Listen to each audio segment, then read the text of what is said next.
യമന്റെ പ്രതിരോധത്തിൽ ഭയന്ന് വിറച്ചിരിക്കുകയാണ് ഇസ്രായേലും അമേരിക്കയും. ഏത് തരത്തിലാണ് ഇതിന് അതിജീവനം ഉണ്ടാക്കേണ്ടത് എന്ന തരത്തിലുള്ള കാര്യത്തെക്കുറിച്ച് ആലോചിക്കാൻ പല ഘട്ടങ്ങളിലാണ് അമേരിക്കയുടെയും ഇസ്രായേലിൻ്റെയും സൈനികർ തന്നെ ഒത്തുകൂടിയത്.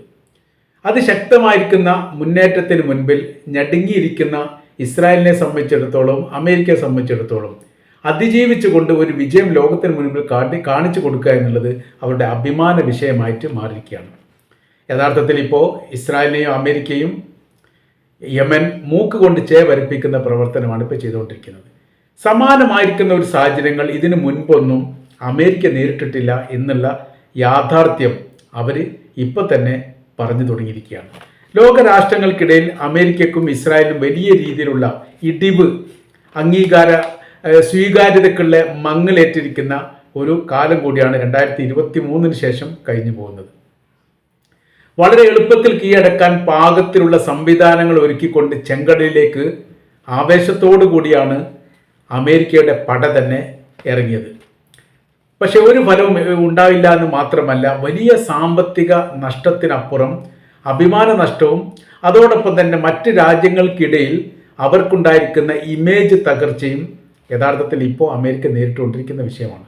പറയുന്ന കാര്യം, ഇറാഖിലും ലിബിയയിലും സുഡാനിലും സിറിയയിലും അഫ്ഗാനിലും ക്യൂബയിലും വെനിസുലയിലും ഈജിപ്തിലും അമേരിക്ക ഇടപെട്ടിട്ടുണ്ട്. പല കാരണങ്ങളും പല സാഹചര്യങ്ങളും പല അവസ്ഥകളും അതിനോടനുബന്ധിച്ചൊക്കെ രാഷ്ട്രീയമായിരിക്കുന്ന സ്ഥിതിവിശേഷം അന്നുണ്ടാവുകയും ചെയ്തിട്ടുണ്ട്. ഇവിടെയെല്ലാം വളരെ എളുപ്പത്തിൽ അതിജീവിക്കാൻ സാധിച്ചു. കൃത്യമായിരിക്കുന്ന തങ്ങളുടെ ലക്ഷ്യങ്ങളും തങ്ങളുടെ താല്പര്യങ്ങളും ഈ മേഖലയിൽ സ്ഥാപിക്കാനും അതോടൊപ്പം തന്നെ വലിയ സൈനിക വിന്യാസം ഭാവിയിൽ ഉണ്ടാവുന്ന തരത്തിൽ കരാർ പത്രങ്ങൾ ഉണ്ടാക്കാനും സാധിച്ചതാണ് ഈ രാജ്യങ്ങളിലെല്ലാം. അതിന് സാധാരണഗതിയിൽ അമേരിക്കയുടെ രീതി എന്ന് പറയുന്നത് മറ്റ് രാജ്യങ്ങളെയും കൂടി കൂട്ടിപ്പിടിച്ചുകൊണ്ട് നേതൃത്വ നിരയിൽ നിന്നുകൊണ്ട് യുദ്ധം ചെയ്യുക എന്നുള്ളതാണ്. അതുകൊണ്ടാണ് ഇറാഖിലെ യുദ്ധം ചെയ്യാൻ വേണ്ടിയിട്ട് 32 രാജ്യങ്ങളെങ്കിലും അമേരിക്കയോടൊപ്പം ചേർന്ന് നിന്നിട്ടുണ്ട്. അത് അമേരിക്കക്ക് ഒറ്റക്ക് യുദ്ധം ചെയ്തുകൊണ്ട് ഇറാഖിനെ പരാജയപ്പെടുത്താൻ സാധിക്കാത്തത് കൊണ്ടല്ല, അവരുടെ രീതിയും ശൈലിയും അങ്ങനെയാണ്. മറ്റ് രാജ്യങ്ങളെ കൂട്ടുപിടിച്ച് നേതൃത്വപരമായിരിക്കുന്ന പങ്കാളിത്തം ചെയ്തുകൊണ്ട് യുദ്ധം ചെയ്യുക. യുദ്ധത്തിൽ വിജയം ഉണ്ടാകുന്ന സമയത്ത് തങ്ങളുടെ അഭിമാനപരമായിരിക്കുന്ന അല്ല തങ്ങളുടെ സൈനികർ ഇടപെട്ടത് കൊണ്ടാണ് യുദ്ധം ഉണ്ടായത് എന്ന് പറയുക എന്നുള്ളത് അവരുടെ രീതിയാണ്. ഇറാഖിലും ലിബിയയിലൊക്കെ കണ്ട രീതികൾ അങ്ങനെയൊക്കെ തന്നെയാണ്. അപ്പോൾ ഈ പറയപ്പെട്ട രാജ്യങ്ങളിലെല്ലാം അമേരിക്കയുടെ താല്പര്യങ്ങൾ ഓരോരോ കാലഘട്ടത്തിലും കൃത്യമായ രീതിയിൽ നടപ്പിലാക്കിയിട്ടുണ്ട്. അതുകൊണ്ട് ലോകം അവരെ ഭയപ്പെടുന്നു എന്ന ഒരു ധാർഷ്ട്യം യഥാർത്ഥത്തിൽ അമേരിക്കക്കുണ്ട്. ഇനി നമ്മൾ ഇസ്രായേലിലേക്ക് പോവുകയാണെങ്കിൽ 967 ഇസ്രായേൽ അറബ് യുദ്ധമാണ് ചരിത്രത്തിൽ ഇസ്രായേൽ എന്ന് പറയുന്ന സൈനിക ശക്തിയെ അവർ സൈനിക ശക്തിയാണ് എന്ന് അടയാളപ്പെടുത്തിയ യുദ്ധം. ഇത്രയും തന്ത്രത്തോടു കൂടിയും ശക്തിയോടു കൂടിയും മറ്റ് രാജ്യങ്ങളെ വളരെ എളുപ്പത്തിൽ കീഴടക്കാൻ മാത്രം ശക്തിയും ബലവും ആയുധവും ബുദ്ധിയുമുള്ള ഒരേ ഒരു രാജ്യത്തിൻ്റെ പേര് ഇസ്രായേലാണ് എന്ന് അന്നത്തെ പരമാവധി ലോക മീഡിയകളും പത്രങ്ങളും വിലയിരുത്തിയതാണ്. 6 രാജ്യങ്ങളാണ് അന്ന് ഇസ്രായേലുമായിട്ട് ഏറ്റുമുട്ടിയത്. Lebanon, Egypt, Syria, Jordan. അതിർത്തി പങ്കിടുന്ന 4 രാജ്യങ്ങളും രണ്ടും ഇറാനും ഇറാഖും നമ്മൾ ഇന്നത്തെ സ്ഥിതി വിലയിരുത്തുന്ന സമയത്ത് തീരെ സൈനിക ബലമില്ലാത്ത രാജ്യവും ദരിദ്ര രാജ്യവുമായിരുന്നു. പ്രതിരോധ രംഗത്തും അതിർത്തി കാവലും രംഗത്ത് പോലും യഥാർത്ഥത്തിൽ സൈനികരെ നിർത്താത്തൊരു രാജ്യത്തിന്റെ പേരായിരുന്നു ഇറാനും ഇറാഖും. അതിർത്തിയിൽ കാവൽ നിർത്താൻ വേണ്ടിയിട്ട് അവർക്ക് സൈനികർക്ക് ശമ്പളം പോലും കൃത്യ രീതിയിൽ കൊടുക്കാൻ പറ്റാത്ത വിധം രാജ്യം ദരിദ്രമായിരുന്ന ആ കാലഘട്ടത്തിലാണ് അറബ് ഇസ്രായേൽ യുദ്ധം ഉണ്ടാകുന്നത്. ഏറ്റവും ഒടുവിലാണ് ഇറാനും ഇറാഖും പിന്തുണ നൽകുന്നത്. അതിർത്തിയുമായിട്ട് പങ്കിട്ട രാജ്യങ്ങൾ അതിനോടൊപ്പം ചേർന്ന് നിൽക്കുകയും അന്നത്തെ മിഡിൽ ഈസ്റ്റിലെ ഏറ്റവും വലിയ സൈനിക ശക്തിയായിരിക്കുന്ന ഈജിപ്ത് ഈ യുദ്ധത്തിന് നേതൃത്വം നൽകുകയും ചെയ്തു. പക്ഷെ വളരെ എളുപ്പത്തിൽ ചതിയോടുകൂടി ആ സൈനിക ബലത്തെ പരാജയപ്പെടുത്താൻ വേണ്ടിയിട്ട് ഇസ്രായേലിന് സാധിച്ചു. പറയുന്ന കാര്യം അവർ ഒറ്റുകൊടുത്തു എന്നുള്ളതാണ്. 11 മണിക്ക് തുടങ്ങേണ്ട യുദ്ധം 8 മണിക്ക് തന്നെ ഇസ്രായേൽ ഏകപക്ഷീയമായി യുദ്ധം ആരംഭിക്കുകയും റഡാറിൽ പോലും പിടിക്കപ്പെടാത്ത രീതിയിൽ വിമാനങ്ങൾ താഴ്ന്നു പറന്നുകൊണ്ട് ഈജിപ്തിന്റെ സൈനിക മേഖലയെ ആക്രമിക്കുകയും വലിയ രീതിയിൽ സ്ഫോടനം നടത്തുകയും ചെയ്തു. അക്ഷരാർത്ഥത്തിൽ അറബ് രാജ്യങ്ങളെ ഞെട്ടിപ്പിച്ചിരിക്കുന്ന ഒരു ആക്രമണമാണ് പൊടുന്നനെ ഇസ്രായേലിന്റെ ഭാഗത്തുണ്ടായത്. അതോടുകൂടി തന്നെ യഥാർത്ഥത്തിൽ പരാജയപ്പെട്ടു എന്നുള്ളതാണ്. പിന്നീട് ചെറിയ രീതിയിലുള്ള ഏറ്റുമുട്ടലുകൾ മാത്രമേ അതിനുശേഷം അവിടെ നടന്നിട്ടുള്ളൂ. പ്രധാനമായിരിക്കുന്ന യുദ്ധം ആദ്യത്തെ അക്രമത്തോടു കൂടി ഒരേ സമയത്ത് 12 യുദ്ധവിമാനങ്ങൾ പങ്കെടുത്തു എന്നാണ് പറയുന്നത്. അതിൽ കൂടുതലുണ്ട് എന്നും പറയുന്നു. ഒരേ സമയത്ത് വരികയും ഒരേ സമയത്ത് അക്രമം നടത്തുകയും അങ്ങനെ തന്നെ അവർ തിരിച്ചു പോവുകയും ചെയ്തു. സുരക്ഷിതമായ രീതിയിൽ അക്രമം നടത്തിക്കൊണ്ട് തങ്ങളുടെ സൈനിക വിമാനങ്ങൾ ഈ ഇസ്രായേൽ തിരിച്ചിറങ്ങി എന്നാണ് അന്ന് അവർ അവകാശപ്പെട്ടത്. ഇസ്രായേലും അമേരിക്കയും യുദ്ധ രംഗത്ത് അറബ് രാജ്യങ്ങളുമായിട്ടുള്ള യുദ്ധരംഗത്ത് ഇസ്രായേലിന് ഒറ്റുകൊടുത്തു എന്നാണ് പിന്നീട് അറേബ്യൻ മീഡിയകൾ തന്നെ ഈ വിഷയവുമായിട്ട് ബന്ധപ്പെട്ട് വിശകലനം നടത്തിയത്. തങ്ങൾ യുദ്ധത്തിന് തയ്യാറായി വരുന്നേ ഉള്ളൂ എന്നും നിലവിൽ യുദ്ധ സംവിധാനത്തിൻ്റെ അകത്തൊന്നും സൈനികരില്ല, അവർ പ്രഭാത ഭക്ഷണത്തിൻ്റെ സമയമാണ് 8 മണി എന്ന് പറയുന്നത്.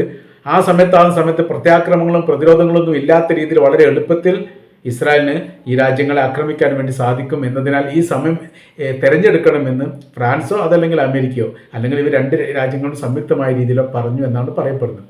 ഏതായിരുന്നാലും യുദ്ധത്തിൽ വലിയ പരാജയമുണ്ടായി. ആ പരാജയം ഉണ്ടായതോടനുബന്ധിച്ച് ഇസ്രായേലിനെ സംബന്ധിച്ചിടത്തോളം അവർ ലോകത്തിൽ ഏറ്റവും വലിയ സൈനിക ശക്തിയുള്ള രാജ്യമായിട്ട് ലോകം അംഗീകരിക്കുകയും ചെയ്തു. അതാണ് ഏറ്റവും വലിയ ഗുണമുണ്ടായത്. പിന്നീട് അതിനുശേഷം പല ഘട്ടങ്ങളിലും ഫലസ്തീനും ഇസ്രായേലും തമ്മിൽ ഏറ്റുമുട്ടിയിട്ടുണ്ട്. പിന്നീട് അതിനുശേഷം പല ഘട്ടങ്ങളിലും അമേരിക്ക പല രാജ്യങ്ങളിൽ ഇടപെട്ടിട്ടുണ്ട്. ആ ഇടപെട്ട രാജ്യങ്ങളൊക്കെ നാശകോലമാക്കിയിട്ടാണ് അവർ തിരിച്ചു പോയത്. ഇപ്പോഴത്തെ അവസ്ഥ എന്ന് പറഞ്ഞാൽ 2023 ഒക്ടോബർ 7 ഹമാസ് അക്രമത്തോടു കൂടി പുതിയൊരു ചരിത്രം അവിടെ ഉണ്ടാകുന്നു. ആ ചരിത്രം എന്ന് പറഞ്ഞാൽ വെല്ലുവിളിയുടെ ചരിത്രമാണ്. നേർക്കുനേരെ മുഖാമുഖം ഏറ്റുമുട്ടലിൻ്റെ ചരിത്രമായിട്ടാണ് അതിനെ വിലയിരുത്തുന്നത്. വളരെ എളുപ്പത്തിൽ ഇതിനെ പരാജയപ്പെടുത്തുമെന്ന് ഇസ്രായേൽ പറഞ്ഞു. അതിനുള്ള സൈനിക ബലവും ശക്തിയും തങ്ങൾക്കുണ്ട്. മണ്ടത്തരമാണ് ഇവിടെ ഫലസ്തീന് ഗാസയിൽ നിന്ന് സൈനികർ ചെയ്തത്, അവരൊക്കെ വലിയ രീതിയിലുള്ള തിരിച്ചടി തങ്ങളുടെ ഭാഗത്തുനിന്നുണ്ടാവും എന്നൊക്കെ അന്ന് പറഞ്ഞു. വീമ്പൊക്കെ ഇളക്കി. 1.5 കൊല്ലമായി ഒന്നും ആയിട്ടില്ല എന്നുള്ള യാഥാർത്ഥ്യം.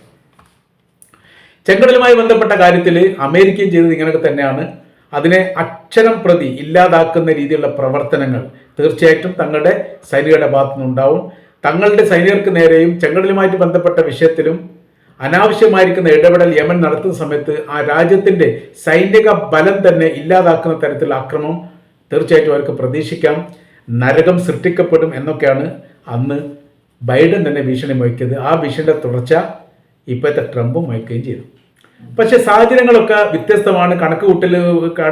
കണക്കുകൂട്ടലുകൾ പോലെയൊന്നുമല്ല കാര്യങ്ങൾ വന്നത്. വലിയ രീതിയിലുള്ള തിരിച്ചടികൾ അമേരിക്കക്കും ഇസ്രായേലിനും നേരിട്ടുകൊണ്ടിരുന്നു. ഇപ്പോഴത്തെ യമൻ്റെ അവസ്ഥ എന്ന് പറയുന്നത് ഒരേ സമയത്ത് ലോകത്തിൽ ഏറ്റവും സൈനിക ശക്തിയായിരിക്കുന്ന 2 രാജ്യത്തെ ആക്രമിക്കുന്നു. ചെങ്കടലിൽ അമേരിക്കക്ക് പണി കൊടുക്കുന്നു, അതേപോലെ തന്നെ ഇസ്രായേലിൻ്റെ തലസ്ഥാന നഗരിയെ കേന്ദ്രീകരിച്ചുകൊണ്ട് ഇവിടുന്ന് ആക്രമണം നടത്തുകയും ചെയ്യുന്നു. ഇവർക്ക് 2 പേർക്കും ആണെങ്കിൽ തിരിച്ച് ലക്ഷ്യം കണ്ടുകൊണ്ട് ഒരു ആക്രമണം നടത്താൻ വേണ്ടി സാധിക്കുന്നില്ല. വലിയ ലോക വൻ ശക്തിയോട് യഥാർത്ഥത്തിൽ യമൻ എന്ന് പറയുന്ന ഒരേ ഒരു രാജ്യം ഏറ്റുമുട്ടിക്കൊണ്ടിരിക്കുന്ന അത്ഭുതകരമായിരിക്കുന്ന കാഴ്ചയാണ് ഇന്ന് ലോകം കണ്ടുകൊണ്ടിരിക്കുന്നത്. പല അക്രമങ്ങളും പ്രതിരോധ സംവിധാനങ്ങളൊക്കെ ഉണ്ടാക്കാൻ വേണ്ടിയിട്ടുള്ള ശ്രമങ്ങളൊക്കെ പല ഘട്ടങ്ങളിലും അമേരിക്ക ഒറ്റക്കും അമേരിക്കയും ബ്രിട്ടനും സംയുക്തമായ രീതിയിലും നടത്തിയിട്ടുണ്ട്. ഒരു കാര്യം ഉണ്ടായിട്ടില്ല. ഈ 48 മണിക്കൂർ തികയുന്നതിന് മുമ്പ് യമൻ്റെ ഭാഗത്ത് തിരിച്ചടികൾ അവർക്ക് നേരെ ഉണ്ടാകുന്നതോടുകൂടി ഇത് എങ്ങനെ പ്രതിരോധിക്കണം എന്നറിയാൻ പ്രയാസപ്പെടുന്ന സാഹചര്യമാണ്. അതോടനുബന്ധിച്ച് അമേരിക്കയുടെ ഒരു സൈനിക മേധാവി തന്നെ പറഞ്ഞ വലിയ വിവാദമായിരുന്നു. അവരുപയോഗിക്കുന്ന ആയുധങ്ങളല്ല പിന്നീട് ഉപയോഗിക്കുന്നത്, ആയുധങ്ങൾ മാറി മാറി ഉപയോഗിക്കുന്നു എന്നതിനാൽ ആ ആയുധങ്ങളുടെ ശക്തി എത്രയെന്ന് മനസ്സിലാക്കാൻ പറ്റുന്നില്ല. അതുകൊണ്ടാണ് പ്രതിരോധം ഉണ്ടാക്കാൻ വേണ്ടി സാധിക്കാത്തത് എന്നൊരു മുടന്തൻ ന്യായമാണ് അതിനവർ പറഞ്ഞു വെക്കുന്നത്.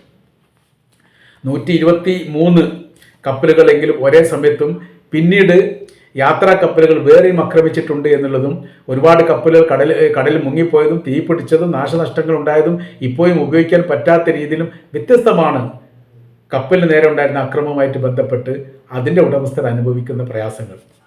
ഇതിനൊക്കെ അതിജീവിക്കാനും പ്രതിരോധിക്കാനും വേണ്ടി സാധിക്കുന്ന തരത്തിലാണ് വലിയ വലിയ കപ്പലുകളെ പറഞ്ഞയച്ചുകൊണ്ട് അമേരിക്ക പ്രതിരോധം ഉണ്ടാക്കുന്നത്. പക്ഷേ ഒന്നും കഴിയുന്നില്ല എന്ന് മാത്രമല്ല, ഒരേ സമയം ഈ 2 സൈനിക ശക്തികളെ യമൻ ആക്രമിച്ചുകൊണ്ട് യമൻ അവിടെ പ്രതിരോധം ഉണ്ടാക്കുന്നു എന്ന് മാത്രമല്ല, തിരിച്ചടിക്കാൻ അമേരിക്കക്കും ഇസ്രായേലിനും സാധിക്കാത്ത വിധമാണ് യമൻ്റെ ആക്രമണം എന്ന് പറയുന്നത് യഥാർത്ഥത്തിൽ ലോകത്തെ തന്നെ അമ്പരപ്പിച്ചിരിക്കുന്ന കാര്യമാണ്.